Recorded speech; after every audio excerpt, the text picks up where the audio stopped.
Oh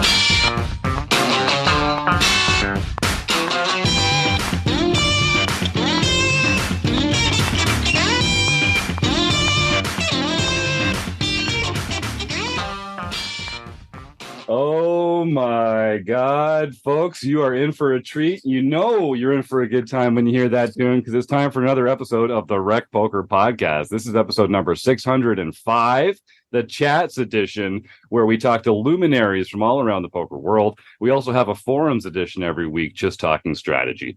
Now, I'm your host, Jim Reid, Bluffsterini in the home game and at RecPoker Jim on the hellscape that we call Twitter. And I have the best freaking job in the world, talking poker with my friends here on the RecPoker Podcast every Monday night at 7:30 Eastern, live on YouTube. And you can join us for free every week and win a prize just for showing up. Now, we're going to talk to Bracelet winner Mark the Cookie Monster Checkwicz in just a moment. But first, I have to mention we're brought to you by Running Aces, the official sponsor of the RecPoker Podcast. And that's really important because most of what we do here is free. We're a largely volunteer-based organization, so we really depend on the support from our sponsors and also from our premium members who take part in our training material and study opportunities and social events for only $22 a month. And we've actually gotten quite a few premium members since I last got to host the show in June. So I want to just take a second here to shout out a few fantastic folks that are supporting our mission here at RecPoker. So Brian Morey, Bob Franklin, Alex Pantoja, Adam Workman, Brett Carlson, Joe Walton, Richard Day, William Baker, Scott Beckham, Daniel Jarrell, Christopher LaPlante, Ginger Lynch, Jesse Schrader, Gary Rains II, and Robin Whitman. Welcome to the RecPoker family. That's a whole bunch of new cool folks I can't wait to get to know a little better. Thanks for throwing in your $22 a month. I think you're going to find a lot of value in our premium membership for that. And you're also going to support this fantastic mission that we have to make the poker world a better place, not just for recreational players, but mostly for recreational players. So thanks for your support. And remember, folks, you can always get your first month of premium membership here at RecPoker for only $5 by using the code RecPoker in checkout. And if that's too much, sign up for free. We've got a fantastic premium community membership that's free for anyone to join. All it takes is an email address and a smile, although we do insist on both. Now, you get used to hearing my voice because they let me host the show on Mondays, but I am just one man. It takes a group, a gang, a village, a crew to make all the magic happen here at RecPoker. We call this group of wizards the RECing Crew. And if you want to find out more about me or the rest of the RECing Crew, just go to rec.poker/crew, or you can listen up because you're going to meet a few of them right here tonight on the show, starting with producing co-host Chris Jones. Well, I, for one, am glad to hear Jim's voice back on the show. For those of you who tuned in last week for the train wreck of an episode that I hosted, I am really delighted that he's back. But I am Chris Jones. You can find me 5B5 on Twitter or 5x5 in the PokerStars home game. And I am John Somsky, also known as Poker Geek MN Everywhere. And when I am not running the home games, I am also glad that Jim makes it look much easier than it actually is to host these podcasts. And I'm Rob Washam. You can find me as Rabman50 just about everywhere. And I don't know what these two guys are talking about. I didn't have any problem running the podcast the day I did it. And you can also find me on the first and third Wednesdays of every month as we go through our poker book study group. That's right. Just a little taster's choice of what we get up to here every month. Rob helps with the book studies. John Somsky runs our home game program. Chris Jones, aside from producing the co-host brilliantly, by the way, producing the podcast, also manages our monthly deep dive seminar. And yeah, I understand we had a couple technical difficulties while I was away. Thanks for making me look good, gang. If I can just hit an audio miscue every once in a while, you know, I like to keep it on the human level here. So it is a hard job, but we all have a great time doing it. All right. So now you kind of know what you're in for, Mark. Welcome to the RecPoker Podcast. I got a chance to meet up with the Cookie Monster himself in the Poker Org Lounge down in Las Vegas this summer. And I was impressed. So I said, we got to get this guy on the show. So, Mark, let's just start off by saying thanks for coming on the RecPoker Podcast, man. Well, you are very welcome. But mostly I'm very thankful for you guys having me, because this is really, for me, is everything that I wanted poker to be. It's like you guys are all about making poker fun. and I'm down for it. I really am. That's great, man. I can tell. And You're you know, obviously you're a fun guy. I can tell. Well, thank you. I am. I got dad jokes up the wazoo, and I'm ready. They're ready to go. All Yeah, right? good. That's where I keep my dad jokes too. So that's a handy. Yes, Another thing we the have in wazoo common. is a very big safety pouch. You know. So if folks don't know, if they don't know who the Cookie Monster is, or Steamboat Cookie Monster, we're gonna talk about that name at some point too and how you got it. But what they really need to know about you is pretty recently you had a pretty deep run in the World Series of Poker. There was a new tournament that was only unleashed this year, the Seniors High Roller.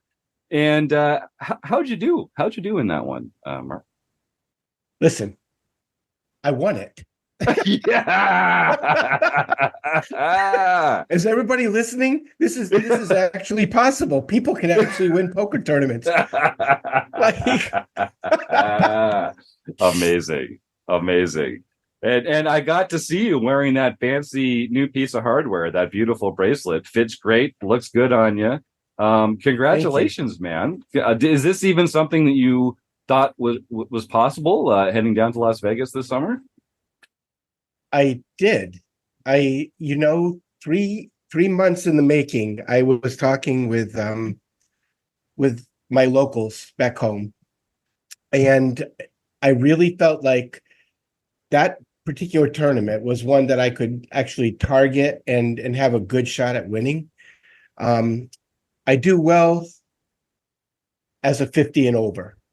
Okay. I have good energy level, and I think that showed actually on the stream. And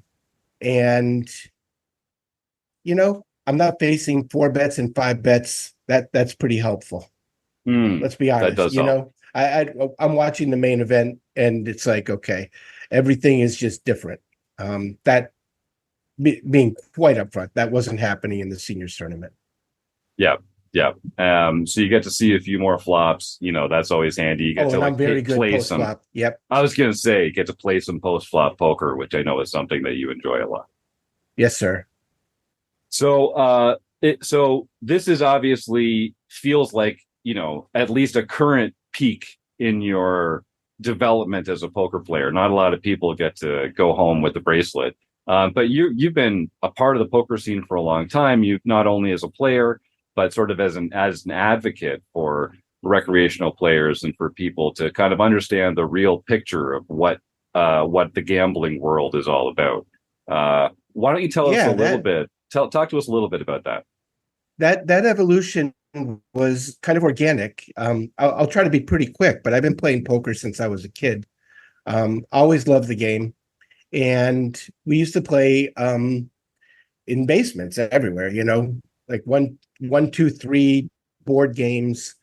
And I grew up around a bunch of tough Italian women, including my mom, who really wouldn't give an edge to me no matter what. So this is a very key part of who I am. Like, I always try my best against everybody, grandmas, kids, peers, whatever. You will get my best game, no soft play. And what I found as I evolved through, poker games in basements, even in casinos, there'd be just a lot of angling, cheating. It rubbed me the wrong way. Mm-hmm.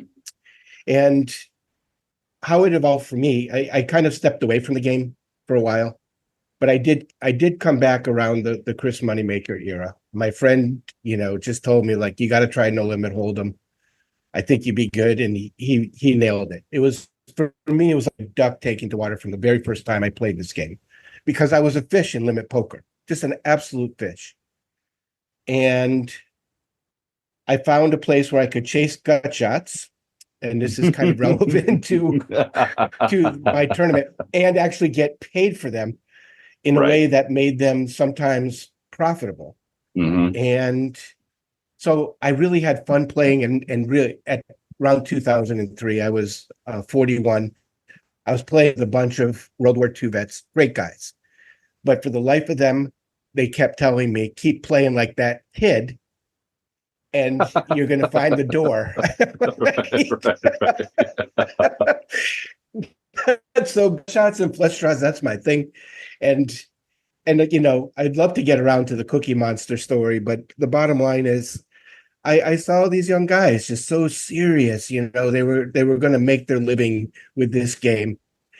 And I just, dressed up with this Cookie Monster outfit, and they had no idea that I knew what I was doing. And it really, I think there are still some questions. The greatest quote I ever heard from a friend of mine, he said, this guy, Tom, said to his buddies at dinner one time, it's like, I don't get Cookie Monster. He's like, he's a fish, but he's a good fish. and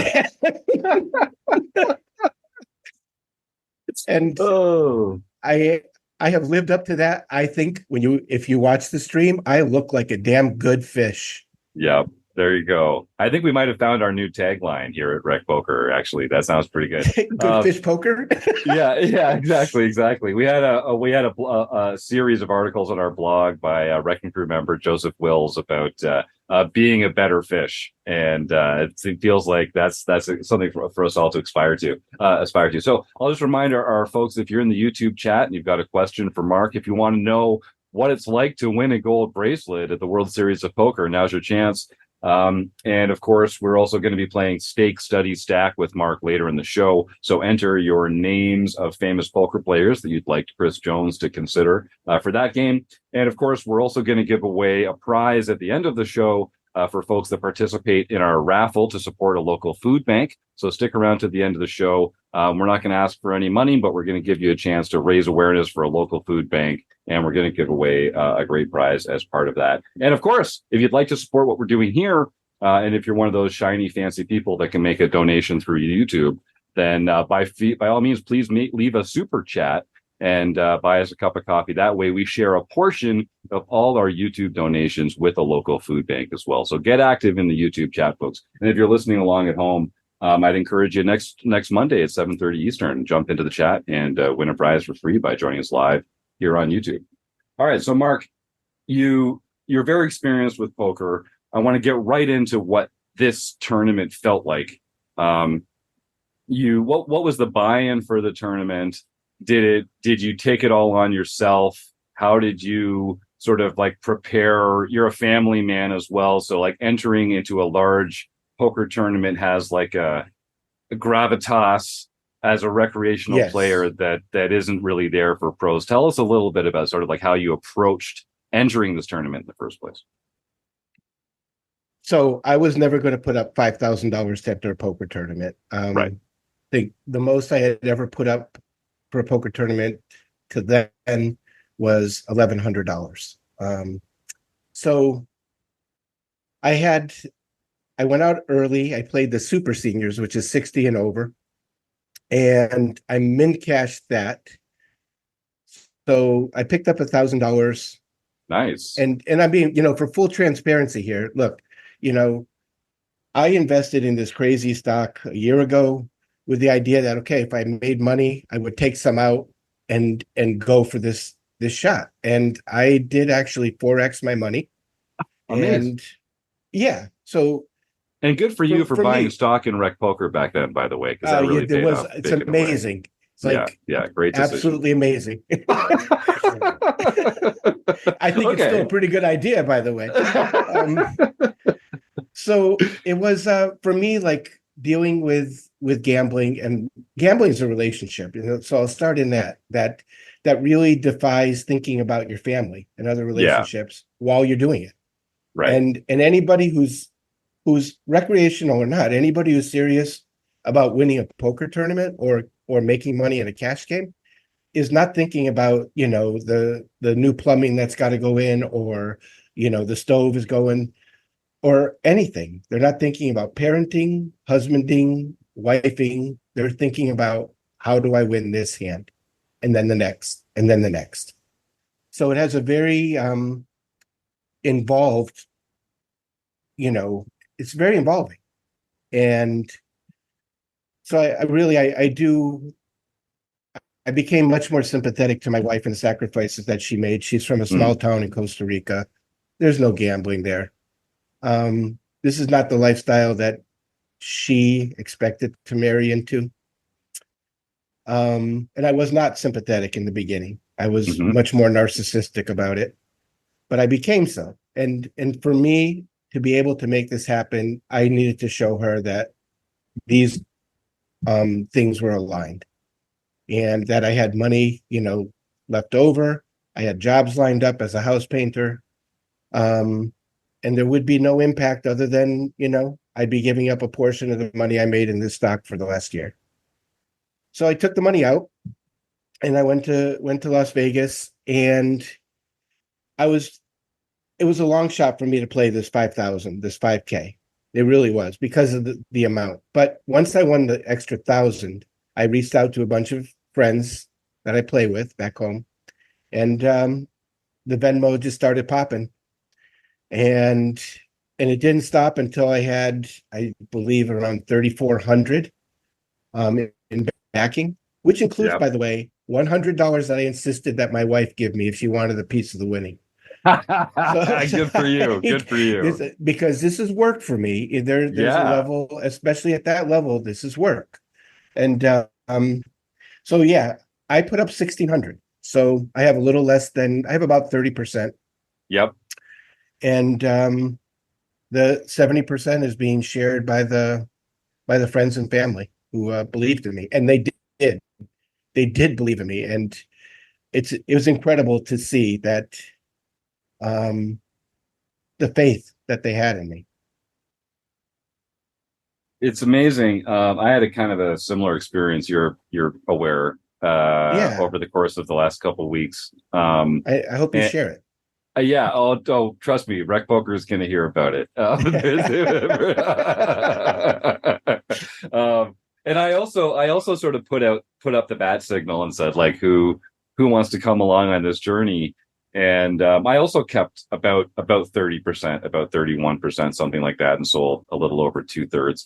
And it's both like an amazing feeling of like support and encouragement and buy-in, while at the same time, I don't know if you felt this, but I felt like, oh man, I really hope I perform well for these people that are now. Like, definitely. I mean, they were excited, right? They were excited for you. You felt it. I know. Again and again, I was reading these tweets. I saw it, felt it. It was, this shared journey. I think we lose sight of the fact. Pros definitely have lost sight of the fact that that shared journey is actually a good thing. And I think, there's been a lot of overlap of that being, turning into, I owe makeup to this guy and I owe makeup to that one if you don't cash. And for me, it was never going to be that. People took a piece of me. I made money or didn't make money. I didn't mark it up. There wasn't going to be any makeup. So when I won this money, I owed them, but I didn't owe any gambling debt to anybody else. And I think, recreational poker is highlighted by the fact that, you don't have these entanglements that you're dealing with, people following you to the payout window or whatever, Yeah, right. So that we hear about, and we do hear about it. Yeah, definitely. So I mean, it's a fantastic story. You got a chance to take part in this tournament that was like punching a little above your weight, but you had the success in the series early. You had this rail of people that like loved you and supported you that wanted to come along. Yeah. And then you just kicked butt, right? I mean, that's amazing. Well, Jim, I do have to tell you about how poorly I played. Okay, yeah. And this is the best part, because I can really do that amplitudinal move between good fish and good player. And it's like I sat down with 50,000 in chips, 100, 200 blinds, and I pretty quickly calculated this is 250 big blinds, so we're going to have some long play here. There were only 5 of us sitting at the table to start. 4 actually on the first hand. And I was the first button, and I got ace jack offsuit. It's folded to me, one fold, and it's to me. And I raised to 400. I get called from the small blind, and The flop is 10-4-3 with 2 hearts. I have the ace of hearts. And small blind checks, I bet, and he check raises me pretty big. Like, Oh boy. and I'm just not having it. I'm really, I am going to put my foot down right here and right now that I'm just not having it. I Hand number called him. one. So Set the yes, tone. hand number one. I bet 400. He makes it 2,200. I snap called him. Okay. And I did because I just wanted the message to be sent. A king hits the turn. This is perfect for me. It does give me a gut shot, but I can represent the king. That's my card 100% of the time. But he leads into me for 3,200. And again, I'm just not having it. And like it's not a king of hearts. So I snap called the 3,200, and there's the queen of diamonds on the river. Wow. And I've just made the absolute nuts. And he checks, and I just go for it. I think I bet 15,000. And now this is the first hand. Okay. And he is just in the tank now. So I know he's got a big hand. And it was indeed a set. A set of threes or something like that. Yeah, he had flopped a set of threes. Yeah. Yeah. And so he has to call me. I mean, he cannot put me on a hand that beats him.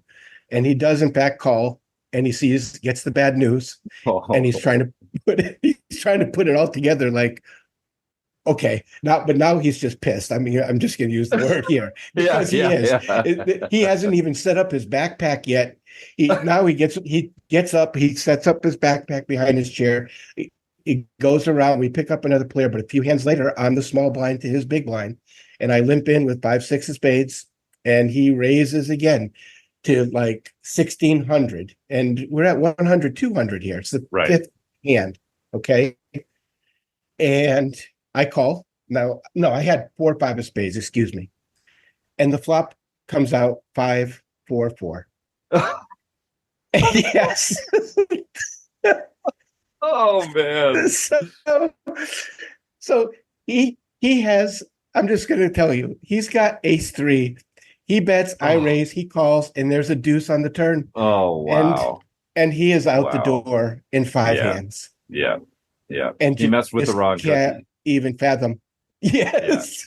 but it here's the part where, okay, it's kind of goofy. I chased the gut shot. But I had like this reasoning that kind of made sense. But here I am now, I'm stacking up his chips, and I've got over 100,000, and the 100s are pink and dark pink, and the 5,000s are dark pink and pink. Oh, they're like the polar opposite of each other. Yeah. So well, you know where this is going. So I've stacked them now, and a new guy sits in this guy's seat, and he has to wait a hand, I think it was. But the next hand he plays, he raises. I call with 9-10 offsuit. I guess I was big blind. I forget how this went down, but it was pretty quick. 9-10 big blind. I call the 400. Okay, the $200 raise. But whoops, there's a 5,000 in there, and I've just made it 5,300. And my hand goes after the 5,000 chip, but it is obviously way too late. Yeah. And I pull it back, but that is also way too late. He knows that I've made a mistake. And before I know it, he's made it 15,000. And I'm not having it, Jim. I'm not having it. I got 100,000 in chips. I took 2 more of the dark pink. I said call. So I'm pot committed now. And with my 9-10 offsuit, the flop was Jack 8-7 rainbow. Oh my God, Mark! Thank you. What an amazing way to start this tournament. This is fantastic. So I don't want to pretend for a moment that I was just, playing this great poker the whole way. I was obviously chip leader after like 6 or 7 hands. And, I did have some dark times in there. There were some moments. But that's how I started, and how I ended. Yeah. So, bookends. And I'll tell you, man, I've always said about poker, especially large field tournament poker, sometimes it's just about making the wrong play at the right time. Making the wrong mistake at the right time, and like getting into a hand, a misclick, like a physical misclick that ends up in the pot being such a size when this board comes out. Like incredible. It happens it happens a non-trivial amount of the time. And it's Non-trivial. like, That's a great way of putting it. Yep. yeah. And I'm an it's- experienced poker player, Jim, but I'll tell you, I was so giddy after taking this guy out in 5 hands. And I really just like, I was laughing. I couldn't help it. The other guys down at the other end, they were laughing too. They just couldn't believe that this guy, we're watching his ass go out the door. 50,000 in chips. And he's done 5K in 5 hands. Oh my God. Oh, Yeah. so, Yeah, that's a crazy way, and what a great dynamic to start that table off. So how long were you at that? Like before that table broke, how many hours were you playing at that table? All day. We played that table all day. And the greatest part is the guy I beat with the 10-9, he got away from it for like 28,000 because he bet I raised and he did fold. Okay. So only cost him half. He lasted all day. We went 10 hours and I took him out on the last hand of the day. That's how, I swear, that is exactly, he went down to crumbs. He built it up to a monster stack and I took him out. I mean, he went back down. I took him out in the last hand of the day. Yeah. That last hand of the day can be devastating for some. I saw a few people bust on the last hand of the day. Like getting it in with good hands pre-flop and just like never realizing that was the last hand they were going to play in the tournament. Well, this was, I did get back down to, I think I only had 9 big blinds when this hand started. And I was the last big blind of the day. I had ace 10 offsuit. He was the one who moved all in. And, he had 3,000 chips less than I did. So it was effectively our tournament one way or the other. But I called him with ace 10 and he had queen 10 and the flop came out jack 9 and I had to sweat the turn in the river. But I got there. And, it's crazy. It was such a crazy ride. Yeah. How long was the tournament like before you got to the final table? We went 21 hours. Yeah. So 2 days over 2 days. Yeah. Yeah. The third day we were like a few hands into the third day when we got to the final table. And when we got down to 9, I had Angela Jordison on my right. Excellent player. Excellent player. And she had just got coolered on the last hand of day 2, kings versus aces. Which I folded queens, by the way, 5-handed. I folded queens in this hand for one big blind. This was a crazy hand. She was the big blind. I limped in with queens. The second chip leader made it 5x, so it was like 40K. He made it 200, and I had just finished telling my friends that she had kind of shut it down, and that if she was in a hand, it was going to be with a very strong hand, like 3 minutes before this hand, and she made it 690 right before me, and I'm looking at my queens again. I've limped in with queens, and it's 5x and then 3.5x over that, and I knew she had a big hand, and I let it go. I folded queens. That's what a hell of a letdown. Like what a laydown. Because you even when you limp, you're like, oh, I can't wait to induce some action here and get. I was waiting for this moment theoretically. Right. But I was up against aces and kings. Yeah. It's the craziest 5-handed. I was up against aces and kings. She got coolered. Now I got her to my right, and I have twice as many chips as she does. She was the chip leader all of day 1, all of day 2 till that hand. Mm-hmm. And I got a chance to take her out. I got jack 10. She raised a small blind to big blind. I've got, like I said, twice as many chips as she does. And flop comes ace queen 3. And she bets very small. And it was like, wow, she's got a big hand. It's like a set or top 2. It just felt that way to me. So I really thought about the call here, that if I call this one, I have to call the next one. I'm not giving up after 1 because I need to get 2 cards. And if I take her out, I'm doing myself a huge favor. Yeah. And a deuce on the turn and a king on the river. And she did indeed have top 2 before ace queen. And that's how she went out. Yep. And unhappily, of course. And I don't blame her. I really don't. But she was very gracious afterward. Very gracious. Yeah. I tell everyone, you're welcome to what I refer to as the toe stub window, which is as soon as you bust the tournament, you're allowed to be salty for as long as you would if you just like stubbed your toe really badly and you're hopping around your living room cursing and like, but then you got to compose yourself and be a gentleman again. But we all are human, and we, this is a pretty high emotion moment. 100%, 100%. Yeah. So then, but again, you're she was very gracious after I saw her afterward. No, she's great. So then you're at the final table, and now you've picked up some chips. And was it sort of kind of smooth sailing from then, or were there highs and lows? So one more key hand, and it is the last hand that I was all in for. Bruno Lopez is now the chip leader. He's Cool Shen. He's a French rapper. I didn't know about this until later. And he's got over 2 million in earnings. Again, I didn't do any research on anything. I played this, and I tell you, I do research. I've won a few tournaments. I always look who I'm playing, I was just going on the reads that I got on these people as I played along through these days. Yep. And I didn't want to be affected by their earnings. I didn't want anything else to cloud the way I was thinking. I'm big blind in this hand. He's a small blind. Under the gun raises. I think the blinds now were 100. He makes it 250, and 3 people call, including Bruno, and I call out of the small blind, or big blind rather, with 10 offsuit. So here's my bookend hand, and the flop comes down 6, 7, 8 rainbow. Exactly. It's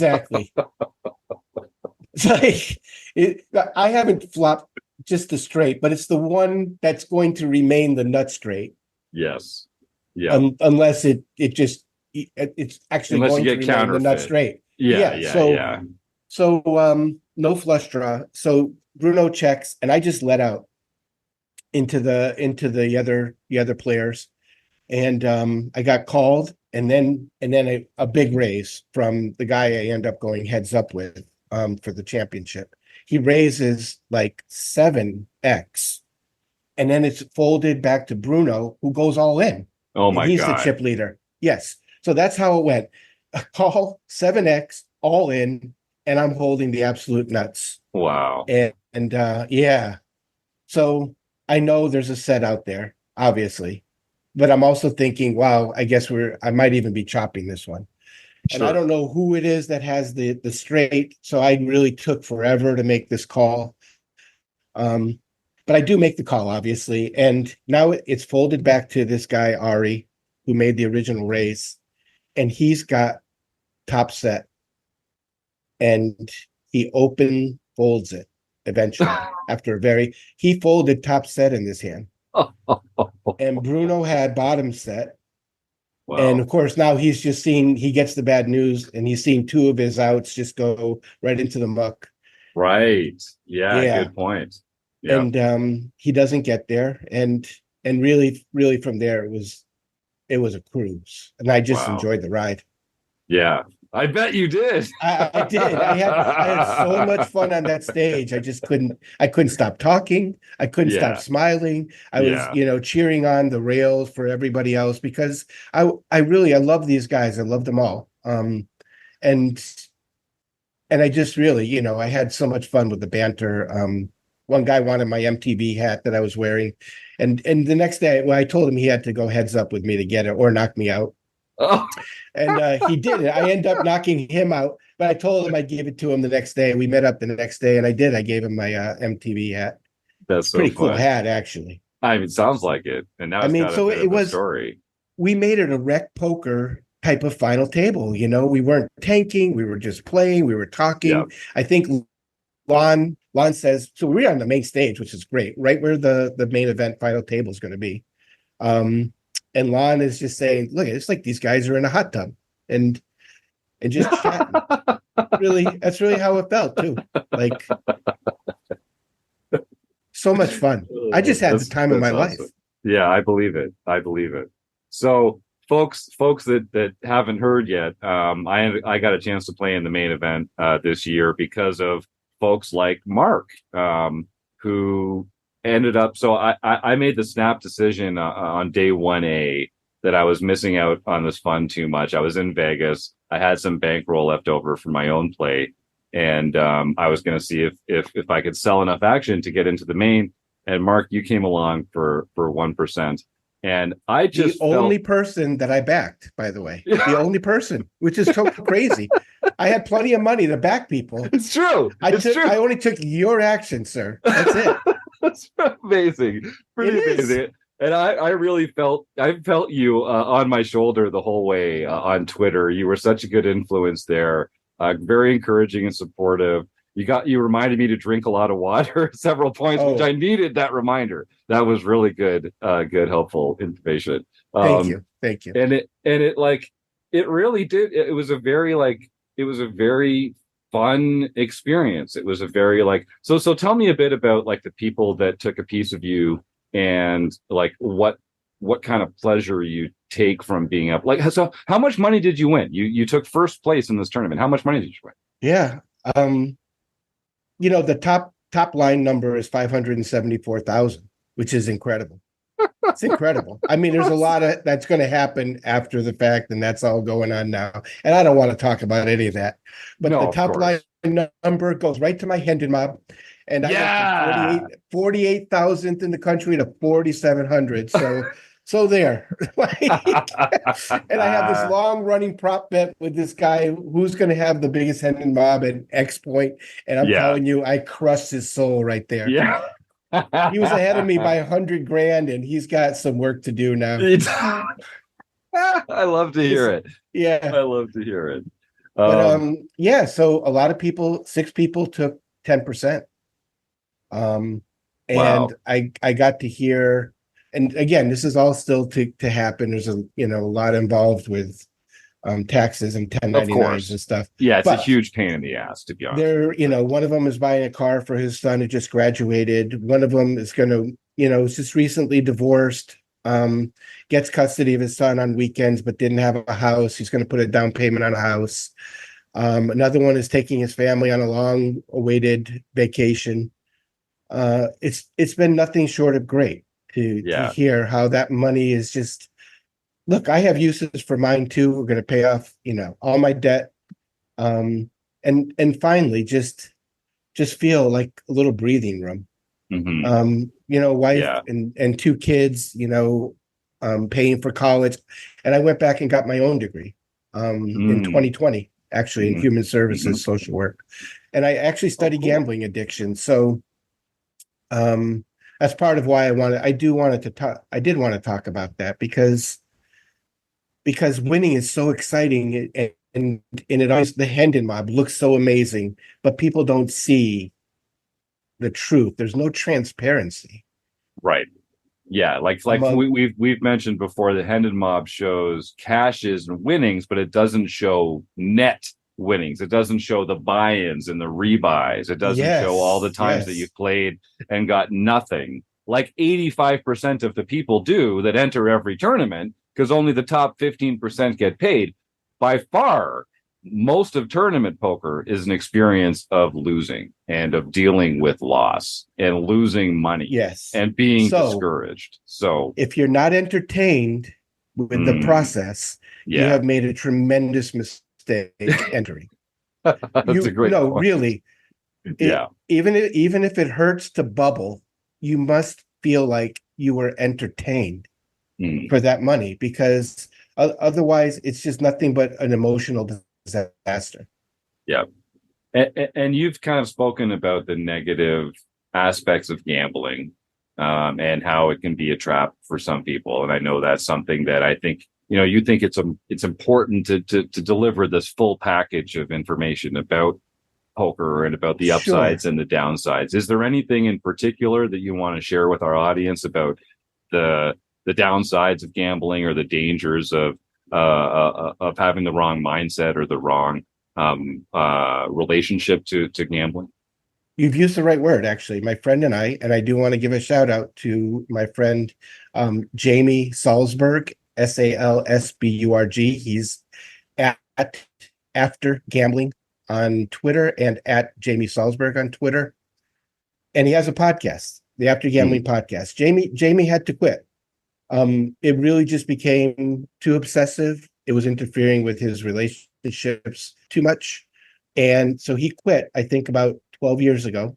I came across him during the pandemic, and we started exchanging these ideas that, okay, the problem gambling messaging, the responsible gambling messaging, we both hate it. And I just want to say it. Okay, responsible gambling, it's never responsible to throw down $5,000 to look at rectangles. Yeah. And we have to call it for what it is. That's not responsible behavior. That is self-indulgent. I mean, by anybody's stretch. Okay. And let's be honest about it. That's all. I just want to be honest about it. I'm gambling. Okay. And when I won that tournament, Jim, this true story, every bit of my bankroll for that trip was riding on that tournament. I had $2 left in my wallet right before the last hand was dealt. A guy, this is true. I'm like the scout's honor. A guy came with a Red Bull and a drink for me and a water. I gave him the $2. And when I won a minute later, and it was just a minute later, I had $0 in my wallet, 0 in my hotel room. And if I had not won, I was just rebooking my flight and going home early. And okay, this is like degenerate behavior, but it's like a good degenerate. And I don't know how else to put it. So this is the complication that my friend and I, Jamie, wanted to address. So we came up with this concept of be a better gambler. And I really want to stress that there are ways for everybody along the spectrum of their gambling life to be better at what they're doing. When you win big, don't go to a slot machine.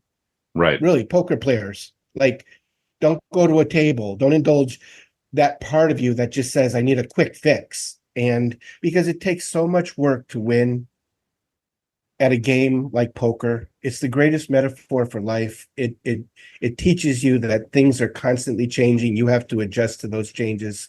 I love this game with all my heart, but I hated the fact that I would just like think, oh, I won 1,200. Let me try to win 300 more at a blackjack table because 1,500 is the number somehow I've decided that I want. Right. Yeah. And the lesson, very quickly, where I learned my lesson, I had $800 I had won. And Jim, I wanted to make it 1,000. And the way to do that was to bet $200 on my way out the door at a blackjack table. I've got my cousin and my friend right next to me. And now I'm looking at 2 8s and the dealer has a 6. And I'll shorten the story. Before you know it, I have split 8s 3 times, doubled down twice. I now have $1,000 riding on this hand. The dealer turns over a 6. Everybody is cheering, and whack hits the 5. Thank you. Right. Yeah. And this is the lesson I needed to learn. That I had spent 6 hours playing poker, grinding out for $800, and I lost it all in a minute and a half. Yeah. Because I was stupid. And well, really, again, I'm calling it what it is. I was greedy. Yeah. And I lost sight of the respect for the game of poker, respect for gambling, and the relationship with money. And I think that's pretty common. So Jamie and I have worked on that. And here's the result. I mean, I think this is the crowning achievement. Winning a bracelet, despite the fact that I did it with all my bankroll, that was a decision I really talked about with my wife and with him. Yeah. Like, you know what? I decided this is what I wanted to do. And I'd come home if I didn't make anything. Yep. And it sounds like, and you went into it with a plan. You had this windfall from the stock market. You were responsible with how you kind of defrayed the variance by selling a portion of it to your friends. Exactly. And that I think going into it with a plan is already separating you from a lot of the people that actually struggle with gambling addiction, for instance, who are much more sort of like reacting to the emotions of gambling and winning and losing and the highs and lows and the emotional draw to that. Just the mindset part is very tough. So what we talk about all the time is when you go to gamble, you need to be aware of why you're gambling. Are you escaping something, or are you really in the right mindset to play a good game of poker? So the final point on this I'll make is I gave an interview right after I won. And I explained, what I was going to do with the money, that this is what I had been here for. And that I was not going to play in the main event. There wasn't going to be any quote unquote spin it up. and I faced a lot of pushback from the people who backed me. Come on, you got to do it. You're hot. You're this. You're that. Like, I'm not in the right mindset to play the main event. Mm-hmm. And you saw me in the poker lounge. You know, I was actually the first interview. I just want to point out, I was also the inaugural interview in that Legends Poker Org lounge. Okay? Yeah. So, but you saw me. I was just happier than could, like a kid in a candy store. Yeah. I didn't want to play any more poker. I just wanted to bask in that moment for as long as I can, and I'm still doing it. You know. Yeah.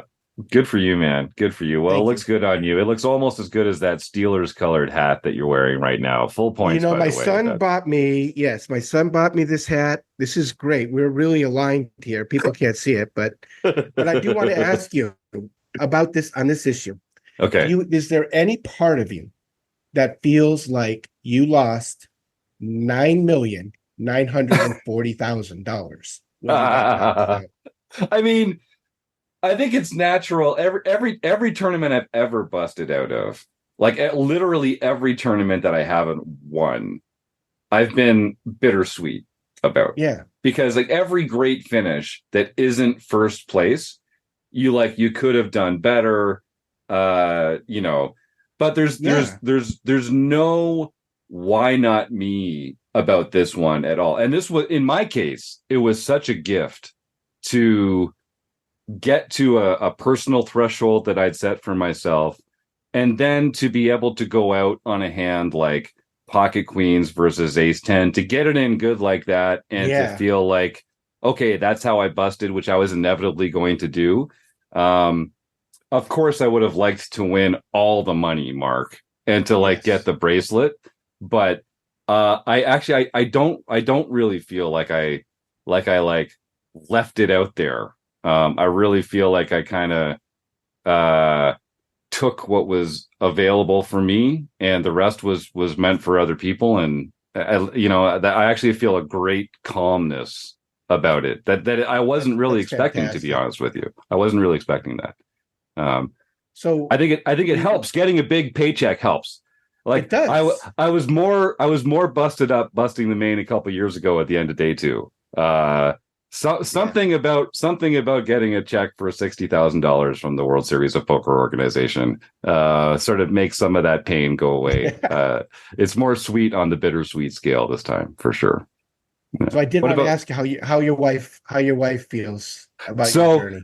So this is amazing that you ask this, because I know your wife is a big part of your life and your poker story, and my wife, who goes by Mrs. Bluffsterini, because she's also a very private person. My username is Bluffsterini, so that's kind of her role in the rec poker world. She's very supportive of me and the time that I spend at rec poker and being able to travel around and play.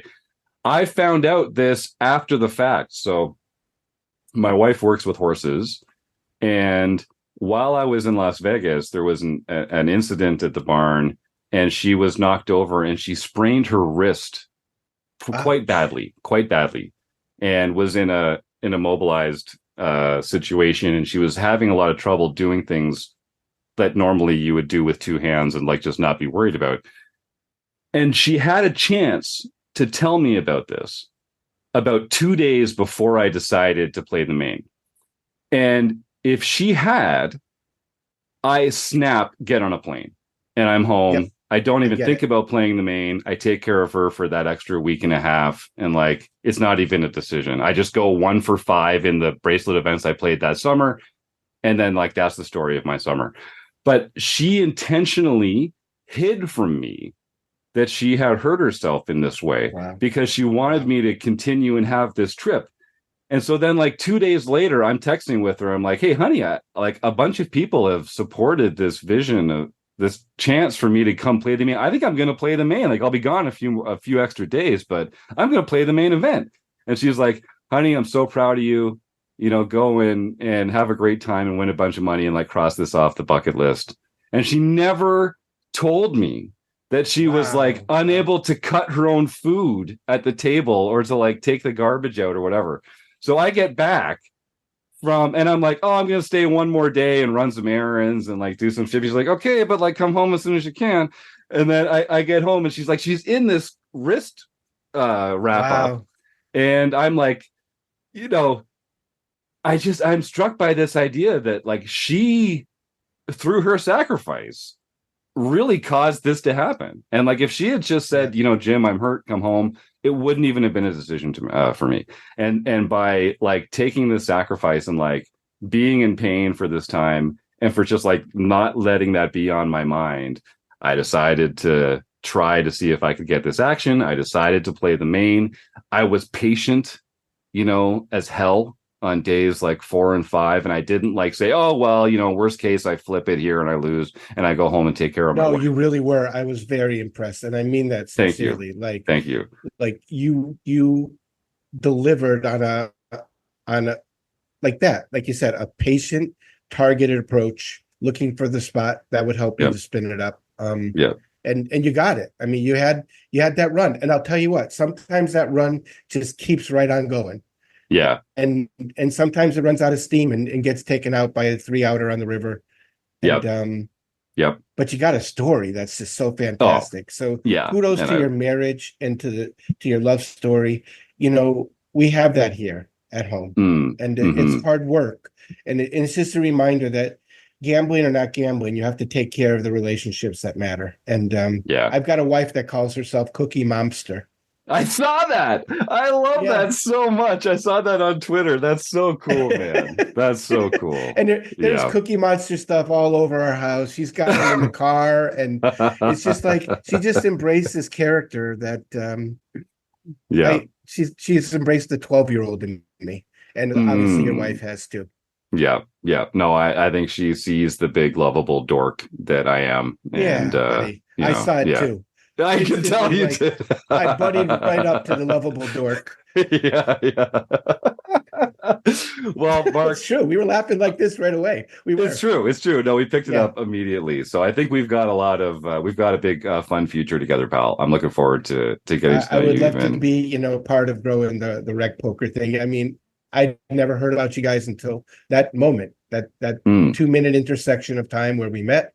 That led to this. So Yeah, well, I think, the future is bright. And that's one of the things I love most about Rec Poker. I joined, I've been listening to the podcast since the beginning, but I joined as a premium member in 2019. And, all the amazing people I've met through this organization and on the RECing Crew and guests like yourself, some of my best friends in the world now are folks that I've met through Rec Poker. And that's not hyperbole. So, thanks to everyone here who's allowed this great operation to continue and to be as great as it is. And it's more than just poker. There's really more than just poker. So we're all very lucky.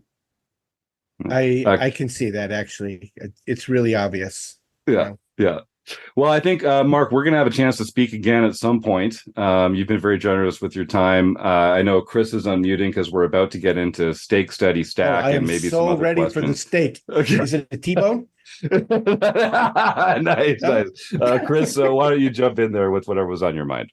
Well, before we get in there, I was going to say, I think we're getting into stake, study, stack. I'm my heart's kind of like full on the Mrs. Blusterini story. Isn't that awesome? Also, it's just awesome, yeah, Chris. It's just amazing. Yeah. It's amazing. Wow. But the other thing, I think before we get into stake, study, stack, I think we'd be remiss because we were promised an explanation of the Cookie Monster moniker. Where is it? So tell me about the Cookie Monster.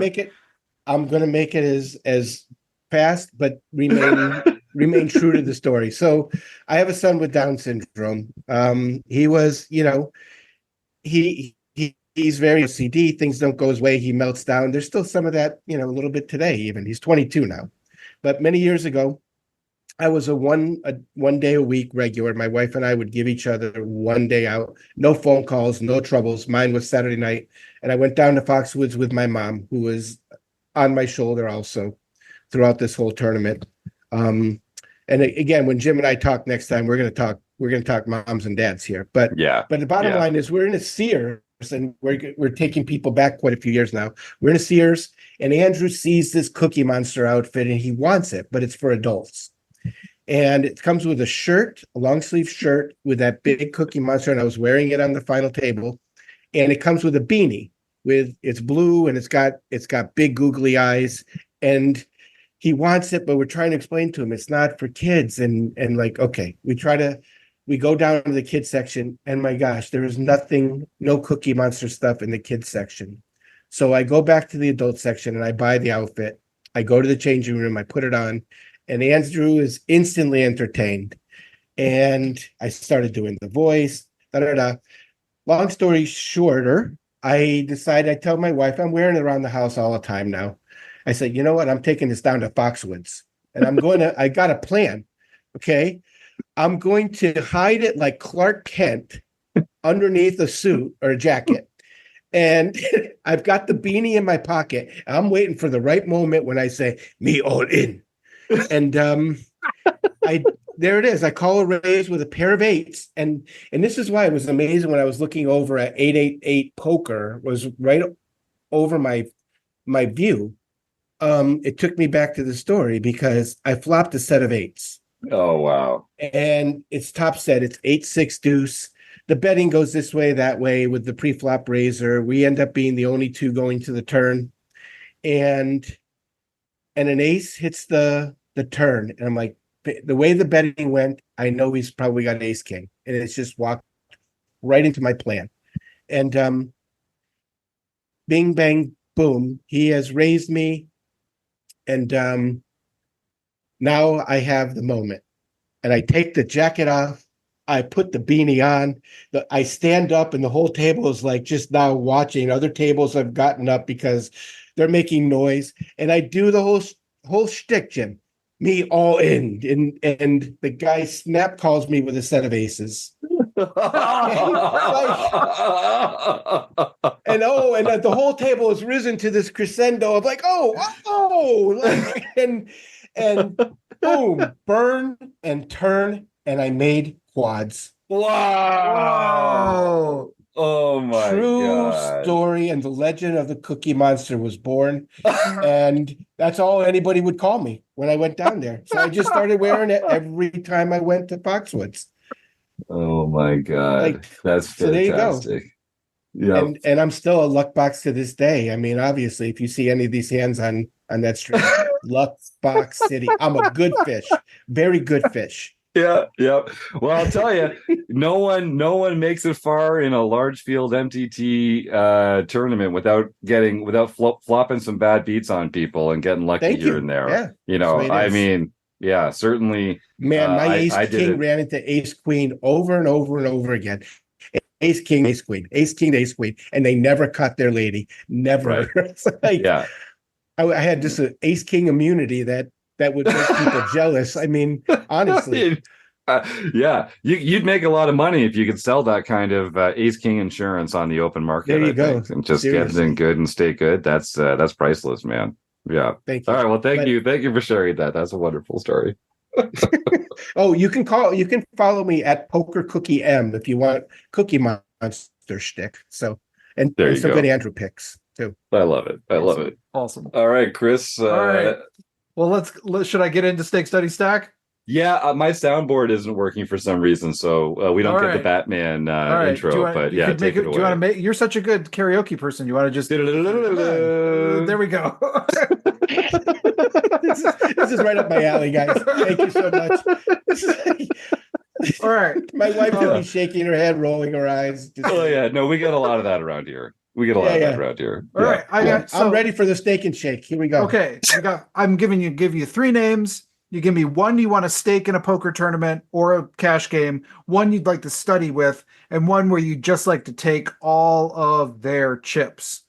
My fingers are crossed for that third one that he's there, honestly. I'm going to give you three names. Okay. One we mentioned off air as a Foxwoods sort of legend. One that you mentioned in the senior or the super seniors high roller. And then another that I caught that you have some correspondence in your timeline. So your names are Nick Shulman, Dara O'Kearney, and Angela Jordison. Oh, you are brutal. Yeah, Chris is good at this. Chris is good at making you feel uncomfortable. Yeah. That is brutal. I cannot take out Angela Jordison because I've already done that. I'm not doing that. So I would like to study with Angela Jordison. And really get the perspective from a different gender, I really don't know what those differences are. And we need more women in poker. And she's a great advocate for that and an ambassador for that. I would love to study with Angela. No doubt, I would love to take out Nick Shulman and have Ollie Najad doing the commentary. So that seals the deal there. And obviously, Dara is a great student of the game. I would love to stake Dara, and I did meet with him. I did an interview with him. Fantastic guy. Yeah.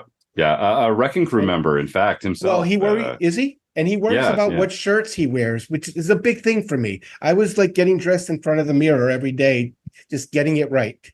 You know? Yeah. How much blue did I need to wear?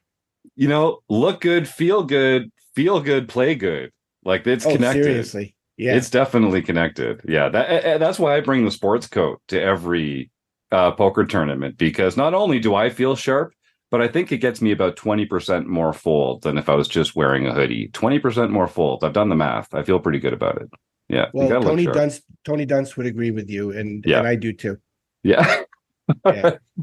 Well, Mark, we're going to close the action now with our speed round, and then we'll give our guests a chance to sort of find out where to follow along on your journey and enter into our food bank raffle. I'm just going to remind folks, the reason that we do this raffle at the end of each show is to just raise awareness for the need for food banks all over the world. Particularly right now, people are having a hard time putting food on the table for their families or for their children or for a loved one. And just like we try and take the stigma away from the word rec or recreational here at RecPoker, we also try and take the stigma away from just accepting some help when you need help. And the best way to support the people in your own neighborhood and your own community is by just donating a few dollars from your pocket, a few hours of your volunteer time in a week, or some non-perishable food items from your own pantry to a local food bank. And if you just pull out your smartphone right now and Google food banks near me, you'll find an organization nearby that could benefit from 100%. Your help.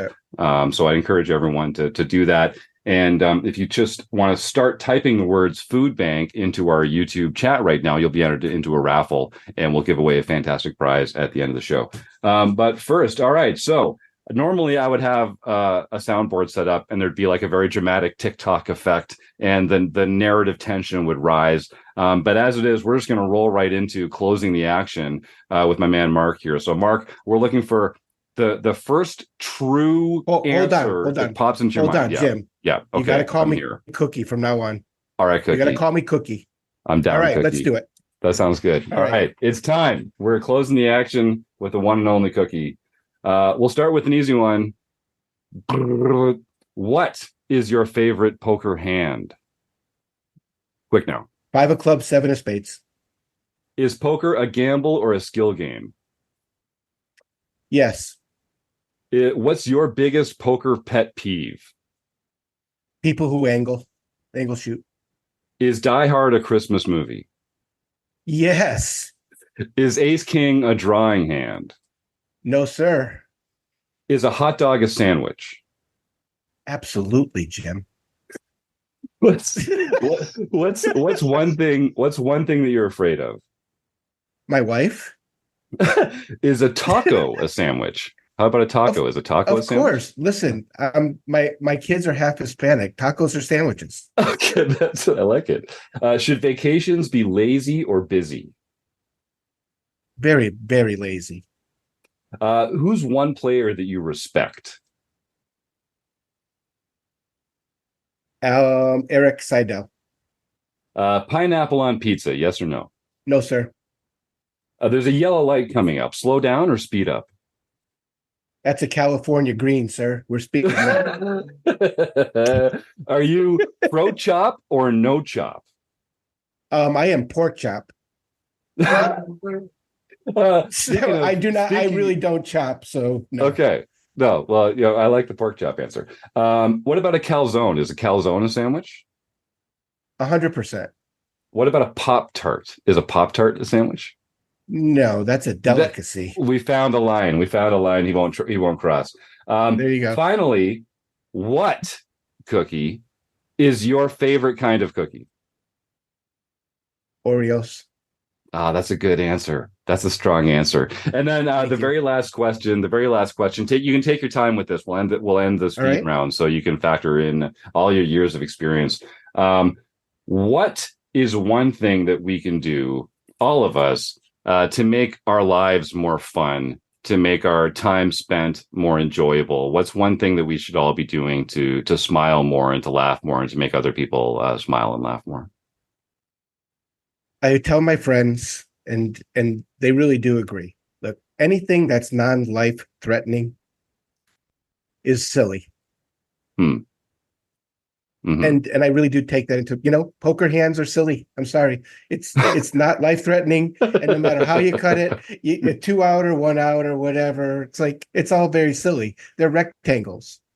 And it's a very silly thing. And everything in life is silly if it's not threatening. Yep. I like it. Great answer. All right, Cookie. Thank you. It feels right calling you that. I'm really enjoying this. Thank you. So you're on Twitter is it the Cookie Monster or Steamboat Cookie Monster? Or where can folks find you if they want to get more cookie in their lives? I have redone it as the Poker's Cookie Monster, or the Cookie Monster Poker. I don't know, but it is at Poker Cookie M. Okay. I was a little too late to the Twitter game to have at Cookie Monster, and sure, but I wanted to add the poker part of it anyway because it was all connected. Perfect. And I'll make sure that link is in the show notes for folks to. And the at Mark _Checkwicz, where I talk a lot more about the gambler's mindset and problem gambling. Yeah, fantastic. So I encourage folks to go check that out to get to know Mark a little better and to get a little more cookie into their lives. So Mark, I want to say thank you again. We're going to stick around. We've got to catch up on some recent home game results and give away some prizes. You're welcome to stick around for that if you want to, but of course, feel free to just hit the X and go on with your day. I know you've got a family and a lot going on with the rest of your life. This was an absolute pleasure, and I hope we get a chance to talk again sometime soon. I only want to say one thing, and addressing the food bank part of it. I didn't even know you had this charity attached to RecPoker, but I instantly knew that I wanted to have you take a portion of the money I made backing you to the charity of your choice. And also, I just do want to give a shout out to teachers everywhere. Another portion of that winning is going to go to my wife, a school teacher, who really they're fighting the fight for all of us to educate critical thinkers. Yes. Which will make better poker players. We need more critical thinking poker players. They'll have more fun. The more you know, the more fun you have. Cookie, I can't end this interview. We keep hitting stuff that we got to keep talking about. I know Chris is ready to roll the dice here, but when Steve Fredland, who originally founded RecPoker, when he and I kind of developed what would become the new RecPoker, we set aside 6 goals for the organization.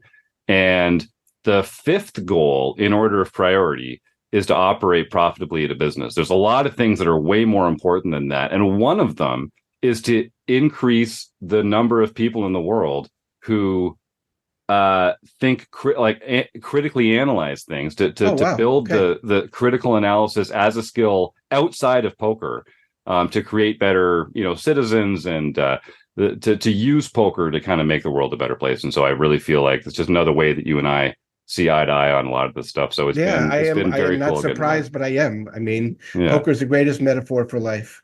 Yeah. Couldn't agree more. All right.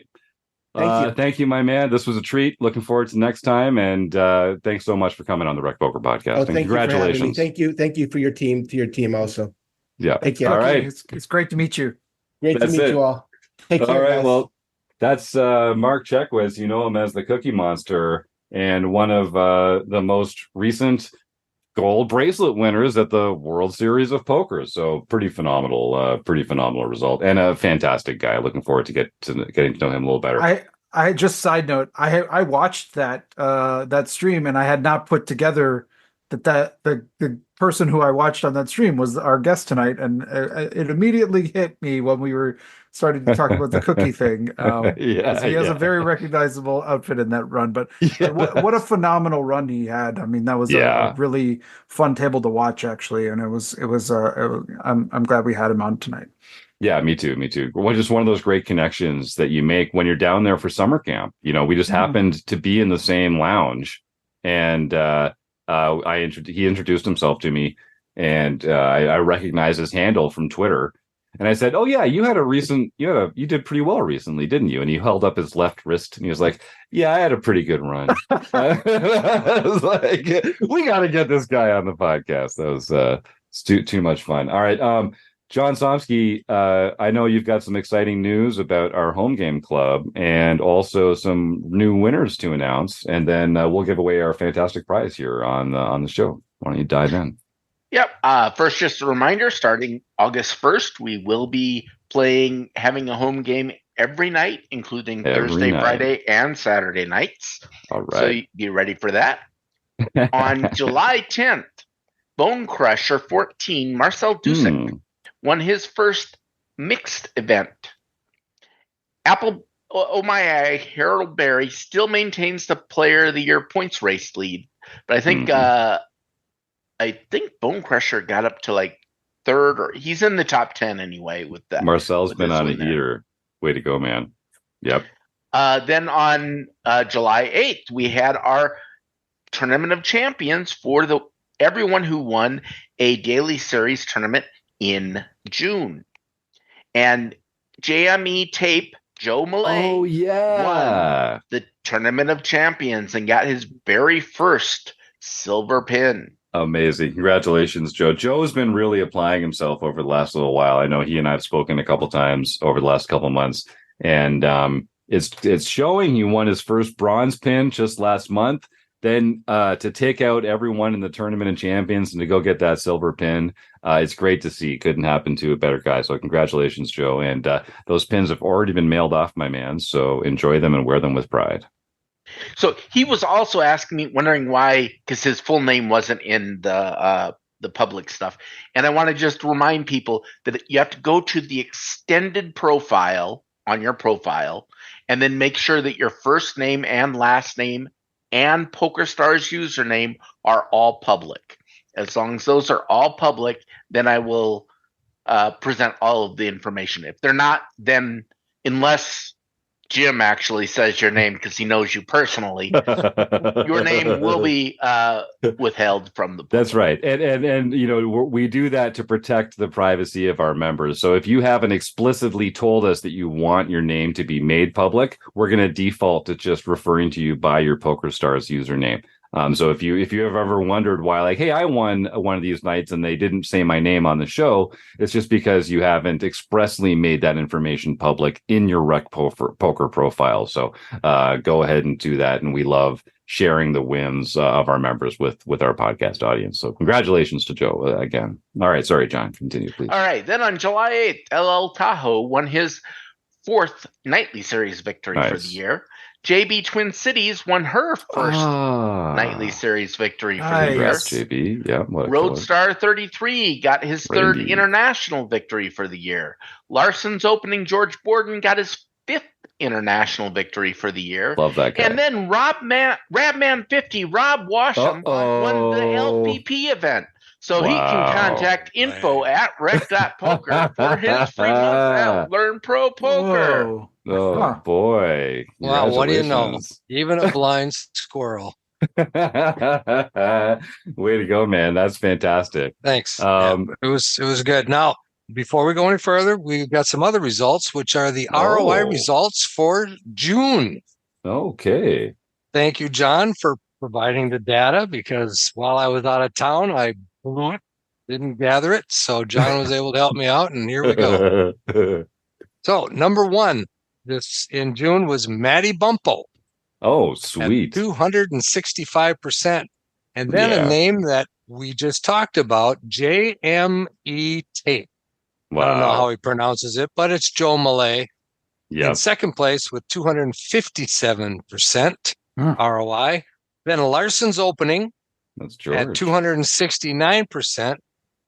We have a RECing Crew member, Fergie56 at No 188. surprise there. And then Running Hot, 3430, came in fourth for 140. And Oslo Borger came in fifth at 113% ROI for June. Trond Vidar Stensby. That's great. And I don't have the quarterlies done yet for the second quarter, but I'm working on it.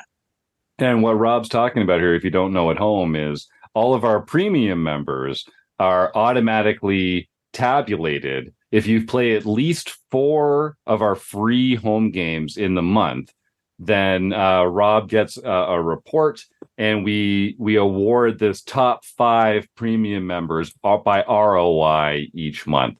And the winner gets to choose a podcast coming up to come join the panel and talk to their guest of their choice. So the winner for May was Christina Sukram, who had the highest ROI amongst all premium members in the month of May.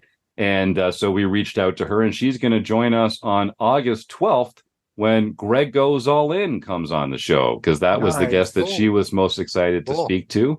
And so congratulations to Maddie Bumpo, I think was the winner for June.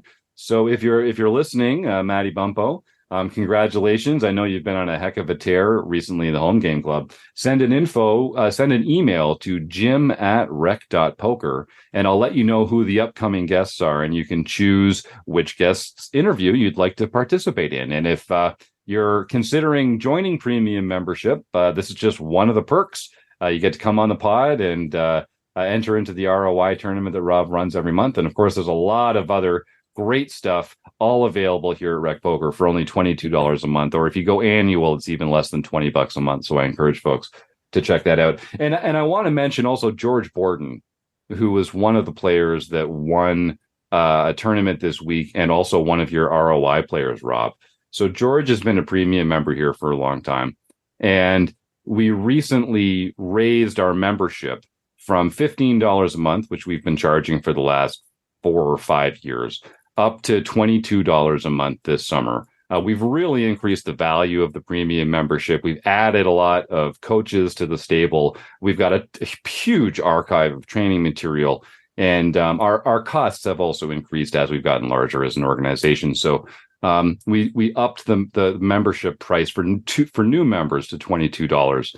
But all existing members were going to stay at their $15 price. So I got an email from George saying, "Hey guys, I love what you do at Rec Poker, and I want to help with keeping the lights on and helping you grow and be a sustainable organization. So even though I've been a premium member for a couple of years now, why don't you bump me up to that new price of $22 as well?" And he also said that he'd been encouraged by our conversations to make a donation to a local food bank in his own community. And I just wanted to shout out George. That email meant a lot to me, and I shared it with our other RECing Crew members. And to have members like yourself that, really, I can tell, do appreciate the mission that we're on and the way that we're trying to make the poker world a better place. My heart grew 2 sizes that day. And I know it meant a lot to the rest of the crew here as well. So everyone else, if you're listening at home, if you're considering joining the premium membership, I mean, it's a great way. It's the best value on the market, I think, for sure. As a poker student, you'll get access to not only our training material, but that of some of the other best training sites in the world that share their material with our members, because they know how important it is to grow the game of recreational poker. But it also helps us out a lot just to keep doing this. This is a labor of love. It's a largely volunteer-based project that a lot of us pour our heart and soul into week in and week out. And, the more premium members we have, the easier it is for us to resource some of the projects that we think are important. And just more likely it is that, we just released episode 600 of the podcast last week. And if we can make it to 700, it'll be because of people like George. So George Borden, thank you very much. And to all our premium members, your support makes a huge difference in our lives and in the lives of everyone else who's a part of Rec Poker. So thank you. All right. Got that on that note, yeah, I just want to take a minute to remind everybody about our Learning with Partners program. Yeah. We regularly publish 15-minute clips from our partners' training sites, and they're available to all our premium members, right? Yes. And so the most recent one I saw was a clip from Matt Affleck, who's been on the show a couple times and has shared some of his knowledge with us. And he's very, very good instructor, very good teacher. Really good. And he's with poker coaching, and it was on squeezing. Mm. So check it out if you're a premium member. And if you want more of this type of training from Matt or any of the other pokercoaching.com pros, you can get a free 3-day all access pass. Just go to RecPoker website under the resources, click on learning partners, and you'll find all of our learning partners. And Poker Coaching is offering a 3-day free pass to all their content for signing up. Amazing. So do that. Do it. Well worth it. That's right. And folks, if you're not taking advantage of our Learning with Partners program, I mean, you're a little bit crazy because, like I say, these are the best poker sites in the world. They share their material with our members, and then our members also get discounts to join their site. So you can get even more amazing poker training material for even less money than you'd pay for it out on the street. So come check us out. Give us a try. If you use the code RecPoker, you get your first month for only $5. And if you don't leave after a month, but I think you'll find a reason to stick around. We have a lot of good stuff going on here. All right, Chris, you've been so patient. Let's give away a prize. So we give away a prize at the end of every week of the show. If you're not already a RecPoker Premium member, you're going to win a month of free membership here at RecPoker. And if you are already a RecPoker Premium member, just another one of the perks is that we're going to bump up your prize to a free month at one of our fantastic learning partners. And we're just going to give it away to someone who typed the word food bank into the YouTube chat here. So Chris, I see the RRRCCC, Joe Rafter, B.O., and Carl Derry. That's only 4 names. Are those the 4 that you see as well? I got a 4-sided dice, so... Just show up, folks. You got a 25% chance of winning a great prize. All right, let's see what the DiceOcam has in mind for us tonight. DiceOcam has a 2. It's a 2. So I see that being Joe Rafter, if my math is correct. So, That's Joe, correct. Congratulations. Please send an email to info@rec.poker, and we'll get you all squared away with your fantastic new prize. And thanks to everyone in the YouTube chat for participating in the show and for making this a little more fun and for just helping us raise a little awareness for a local food bank. John, Chris, Rob, is there anything else that we should be mentioning that's coming up? I wanted to mention one more thing because we're talking about some members.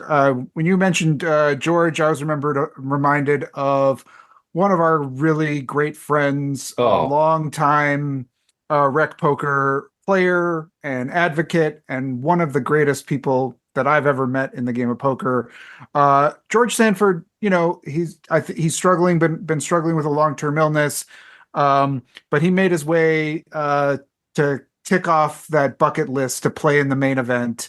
And I was just so happy that he was able to do that. I know you got to see him there, Jim, and it just put a little thought or prayer towards George tonight. We're all thinking of him. He's a great guy. He is. And I did get to meet with George before I went on to day 2, I think, and he had busted the night before on a bad beat, but he gave me a little token that I carried in my pocket for the rest of the time that I was playing in the main, and so George and I managed to get a little further and to experience some of those future days of the main. So I was definitely thinking about George Sanford, my tag team partner from a couple years ago. Mm-hmm. And as you say, a great influence on poker in Minnesota and the RecPoker community as well. So George, if you're listening, thanks again for just being a fantastic guy and a great person in the poker world. And it was a pleasure to be able to carry you along on that journey. So I guess I may as well make this a little bit longer. And I just want to point out to people, if you have a hard time finding out where a food bank is near you, I have noticed that around here, at least, several grocery stores have prepackaged bags that have been packed for the food banks. You can just grab them, bring them to the checkout. They'll put them and deliver them to the food bank for you. Makes it super easy. as you're just walking through the grocery store, if you see one of those and pick it up, it's an easy way to handle it without having to, figure out where to send a check or all of that type of stuff. So just something to keep an eye out for if you want to look for another way to help your local food bank.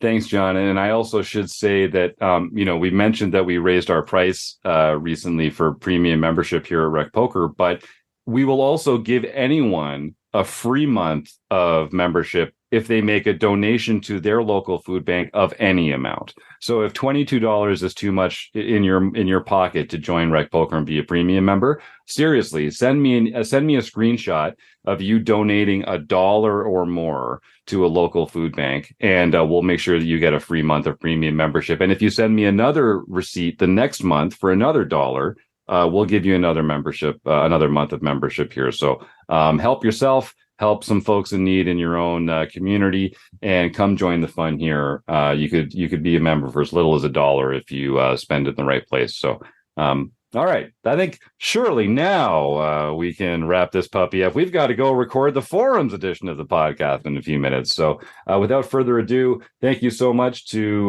the Running Aces Hotel, Racetrack, and Casino. We really appreciate their support. John Somsky, Rob Washam, Chris Jones, the Cookie Monster himself, all you in the YouTube chat, and our listeners at home. Thank you so much. We'll see you next week on the RecPoker Podcast.